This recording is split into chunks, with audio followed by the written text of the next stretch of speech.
I brushed a crease from my forest green linen dress, the only cotton in a room of silk and smugness. We were at La Cascade, Portland's most elite rooftop dining club. Glass chandeliers, a pianist flown in from Vienna, and panoramic views of the Willamette River. My family's choice, no doubt, designed to intimidate me. Alana Whitaker, you actually came. My cousin Spencer's voice dripped with false delight. I wasn't sure this place fit your budget, he added with a smirk. His wife Nadine didn't bother hiding her laugh. I caught my reflection in a mirrored column. Bare face, no designer jewelry. Just the emerald drop earrings Grandma Eloise gave me when I turned 18. Understated, but intentional. I make it work, I said, following the host to the table. As we passed, I overheard Nadine mutter to my Aunt Linda, we could have just done this at the club bistro.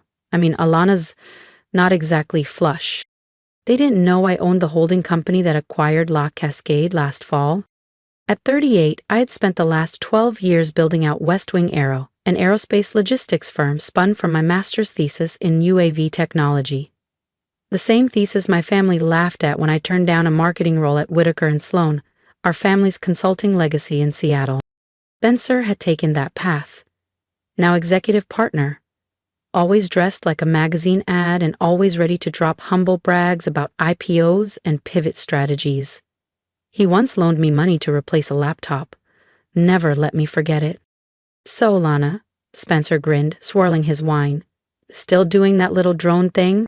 I let him have his moment. He didn't know West Wing had just secured a $2.4 billion 0 cents logistics contract with the Department of Defense, or that this very restaurant's rooftop had been the site of our latest drone delivery demo last month, flawlessly executed, live-streamed, and praised by Forbes. Only Grandma Eloise ever believed in me. Don't waste energy proving them wrong, she'd whisper. Just live in a way they can't ignore. I hear she still drives that old Civic, Nadine snorted. I smiled into my glass. Actually, I drove here in a jet black McLaren. I just parked it around the block. Let them wonder. If only Nadine knew I'd landed my Gulfstream at Portland Jetport 2 hours ago. Speaking of cars, Spencer chimed in, adjusting his platinum cufflinks. Nadine and I just finalized the build on our new Bentley Flying Spur. Fully custom. Walnut trim, Italian leather, the whole package. He turned to me with that patronizing tilt of his head. What's it like, Lana, taking the bus to your co-working space?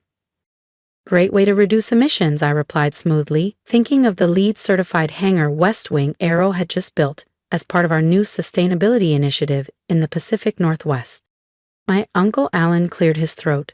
Now, Spencer, don't needle her. Not everyone is made for the stress of high finance. At least Alana's self-sufficient. He said it like a polite way of saying unsuccessful. Oh, Nadine chirped, practically bouncing. Spencer has some thrilling news. Tell them, hun. Spencer puffed up. We're finalizing a deal with Cascade Freight. If it closes, Whitaker & Sloan will manage their entire West Coast supply chain. Huge portfolio. Easily 9 figures. I reached for a roll from the basket. Cascade Freight. The name rang like a gong. I smiled faintly. West Wing had completed the acquisition of Cascade under a shell company 6 months ago. They didn't know they were pitching to me. That's exciting, I said. When's the meeting? Tomorrow, Spencer said, chin high. Their CEO's flying in on a Gulfstream.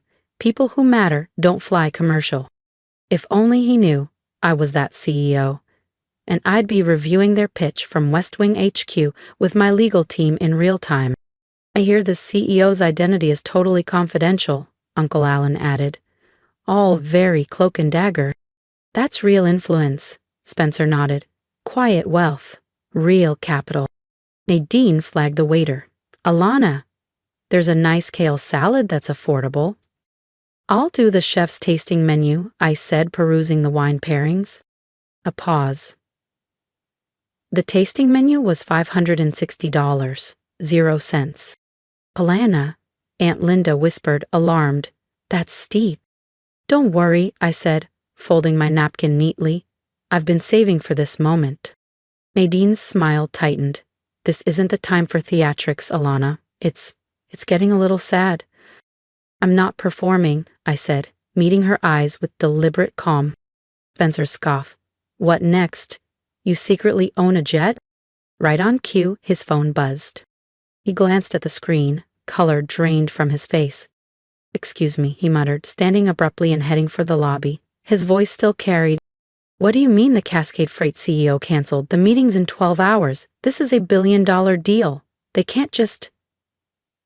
Aha! His voice dropped as he turned the corner. When he returned, the smirk was gone, replaced by a pale, pinched expression. Everything all right? Nadine asked, her tone bright and brittle. Fine, Spencer snapped. Just business. Not really something you'd get, Alana. I took a sip of wine, mentally outlining the email I'd send tonight, on West Wing letterhead, a polite decline of Whitaker and Sloane's proposal. We'd be selecting another firm for our logistics partnership. You know, Nadine said, lurching for a lighter topic, this place is owned by the Cascade Group now. Spencer and I just bought some shares. Didn't we, babe? Spencer straightened slightly, almost 5%, not bad for a long-term hold. How exciting, I said with a pleasant smile, recalling the board meeting where I personally approved their share purchase via a limited entity under West Wing Aero's portfolio. Just then, the waiter returned with a deep burgundy bottle and a crystal decanter. A 2003 Clos de Tart, madame, he said with a bow, compliments of the owner. Nadine blinked. There must be a mistake. We're shareholders. We didn't authorize anything. No mistake, the waiter replied. The owner was very specific. For Ms. Whitaker's table only. Every head turned. I raised my glass, serene and steady. How generous! Spencer's phone buzzed again, likely another fire from a team scrambling in the dark. Spencer disappeared again, muttering something about a call. Nadine stared at the rare wine bottle, then at me. I don't get it, she whispered to Uncle Alan. They must think she's someone important, he replied, too quickly, trying to convince himself more than her. I didn't need to say anything. Tomorrow would make everything perfectly clear. The next morning, I sat behind the smoked glass desk of my private office, top floor of West Wing Tower, Portland's newest skyline jewel, watching the security feed. Spencer paced the sleek glass-walled conference room, brows furrowed, suit slightly wrinkled. He'd arrived early, no doubt eager to secure the Cascade Freight deal. Then Julia's voice came through my intercom. Miss Whitaker, your cousin Spencer and Uncle Alan are here, with Mr. Daniels from Whitaker and Sloane. Of course they were. If you're wondering what happened when they discovered who was really behind the deal, make sure you subscribe because what came next changed everything. Nadine never missed an opportunity to bask in Spencer's supposed brilliance, and Uncle Alan had clearly tagged along to provide his signature mix of gravitas and condescension. They all believed Spencer was the family's financial star. Perfect, I said. Send them in. I opened my laptop, fingers moving steadily, as I cued an email to auto-send in exactly 10 minutes. Subject: Pacific Freight Partnership. Dear Mr. Daniels, after thorough evaluation, West Wing Aero has chosen to pursue alternative strategies for our regional supply chain expansion. While we appreciate Whitaker and Sloane's interest, we believe our objectives are better aligned elsewhere. Best regards, Alana Whitaker, CEO, West Wing Aero. 10 years of being brushed off, mocked behind closed doors, smiled at while being dismissed. Let them wonder how they missed it all. I didn't raise my voice. I raised my company. That chapter, the one where they held all the power, closed today. On my security feed, I saw more figures file into the sleek glass conference room. Nadine fussed over Spencer's collar like a stage mom before curtain call. Uncle Alan took the head seat, practically radiating entitlement. Then Julia's voice returned over the intercom. The Cascade team has arrived. Would you like me to send them in? Please do. On screen, 3 of my top executives entered the room. Spencer sprang to his feet, hand extended. Fantastic! We've been eagerly awaiting. Wait, where's your CEO? David Chen, my COO, offered his trademark composed smile. Ms. Whitaker sends her regards. She's decided to address the matter differently. Alana Whitaker? Nadine blinked, her voice uncertain. Right on cue, Spencer's phone buzzed. I watched him read the email, watched his expression unravel in slow motion. This isn't happening, he stammered. They're rejecting us? Perhaps, David said evenly. You should ask Miss Whitaker yourself. A stunned hush fell over the room. Nadine gave a shaky laugh. Alana? What does she have to do with any of this? She wears off-the-rack dresses and drives an old Civic. David tapped his tablet. A projection appeared on the wall behind them. Alana Whitaker, founder and CEO, West Wing Aero. Owner of Cascade Freight, La Cascade Group, and over 60 global subsidiaries. Estimated net worth $8,200,000,000. And then I stepped into the room. The silence shattered like thin ice. Nadine's mouth opened, then shut. Her face had gone sheet white. Spencer dropped into his chair, deflated. Uncle Alan froze, his confidence flickering. Good morning, I said, coolly composed. I believe it's time we had a frank discussion about your behavior, Spencer. Nadine's voice cracked. But you asked to borrow money for a laptop once. What? I smiled. And you offered it. I just never said I needed it. Actually, I corrected Nadine gently, I own the dealership that services that car. The story about borrowing money? Just a bit of theater. You seem to enjoy playing the savior. Spencer finally found his voice. But Cascade Freight, the tower, Yes, I replied, lips curving into a calm smile. The private jet you kept boasting about? It's part of my personal fleet. You probably saw it at the terminal. Built last year by West Wing Aviation. That broke Uncle Alan's silence. So all this time, you've been building an empire? I met his stare head on. While you were busy dismissing my drone obsession, I was becoming one of the largest private aerospace investors in the country. I turned slightly, gesturing toward the floor-to-ceiling windows framing the Portland skyline. Let the city speak for itself. That restaurant group you just invested in, I control 40% of it.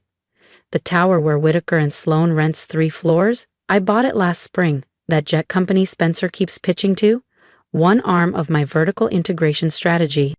Nadine had begun to cry. Her mascara pooled in fine lines. Why didn't you ever tell us? Would you have listened, I asked. You decided I was the underachiever. It was easier to let you think that while I built something you couldn't comprehend. Now, Alana, Uncle Alan began, grasping for control. No, I said, firm.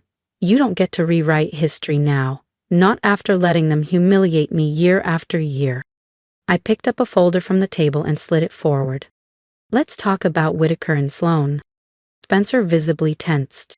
My audit team found some interesting irregularities in your latest filings. Nadine snapped her head toward him. What filings? Oh, just the usual. Padded revenue, off-books cash flow, and $3,400,000 0 cents routed to a Cayman account.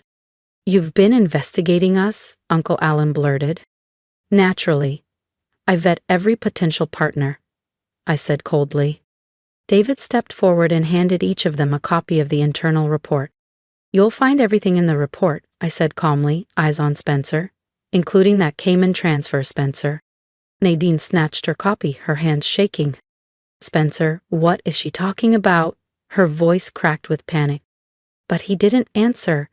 His eyes were locked on the summary page, shoulders hunched, face pale. He knew it was all true. Here's what's going to happen, I said, stepping forward. Spencer will resign from Whitaker and Sloan, effective immediately. If he does so quietly, this report stays internal. And if he doesn't? Nadine asked, barely above a whisper. I gave a small shrug. Well, let's just say the SEC tends to take a special interest in off-ledger accounts and falsified revenue.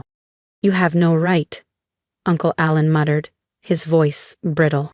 Actually, I said, pressing a button on the conference speaker, I do. Julia, initiate Operation Groundwork. Right away, Miss Whitaker, came her crisp reply. Operation what? Nadine whispered. I faced the room and said, West Wing Arrow is publicly announcing its controlling interest in Whitaker and Sloan, effective immediately. A comprehensive audit and executive restructuring will commence this afternoon with top leadership. Uncle Alan sank into his chair, losing color. Are you taking over? This firm is our legacy. No, I said calmly. You could leave a legacy. You were too focused on egos and ignoring corruption. At the door, I turned. What about Nadine? So, the Clos d'Etat wine last night? It was from my cellar, worth more than your Bentley down payment. My predictions came true in the weeks that followed. Spencer quit, Nadine divorced after discovering the financial malfeasance. Uncle Alan quit, unable to face the board. To integrate Whitaker and Sloan into West Wing, I hired forensic auditors and instituted tight compliance measures. Whitaker and Sloan's shares rose virtually overnight when the market knew I was behind the buyout. 3 months later, my mother suggested meeting. A cozy East Side cafe between a used bookstore and a bike shop was the setting this time. She arrived early, holding a chipped herbal tea mug. She said, "I don't understand," after a lengthy quiet. Why lie about difficulties when you truly are a billionaire? I stirred my espresso to finish. Her eyes searched as she nodded. Because I needed to see who you all really were. When you thought I was nothing, I said, dropping her gaze. We were cruel to you. Yes, I said calmly. You were. Can you ever pardon us? I inspected her face, now softer, older. Dear Mom, it's not about forgiveness. The issue is trust. You all showed me who you were when I was the disappointment. Leaning back, why should I trust you knowing I have everything? You said nothing, just remorse and silence. A year later, I crossed the Atlantic in my Gulfstream following a London conference. West Wing's European launch started with a big UK logistics sector acquisition. Nadine remarried. She lived modestly in a Portland suburb with a weekend CPA. Spencer? Selling luxury SUVs in Boise. Uncle Alan quietly sold his holiday home for legal bills. The legacy he once boasted collapsed. The phone buzzed. Message from Nadine. Happy birthday, Alana. Though I don't deserve your time, I miss you. I looked out the window at the ocean clouds parting. Family sprang to mind, about pride. The cost of underestimating. We might develop something honest someday. Not today. Despite their laughter, I felt happy to have built something real today. Grandmother would have smiled. Miss Whitaker, the flight attendant whispered, nodding respectfully. Preparing to land at your private terminal. I nodded. Thank you. To bring my Civic around front, please. Maybe I'll drive myself today. The serene confidence of knowing you never had to prove anything is sometimes more potent than luxury. Sometimes the woman they taunted for riding the bus owns the fleet, depot, and city infrastructure.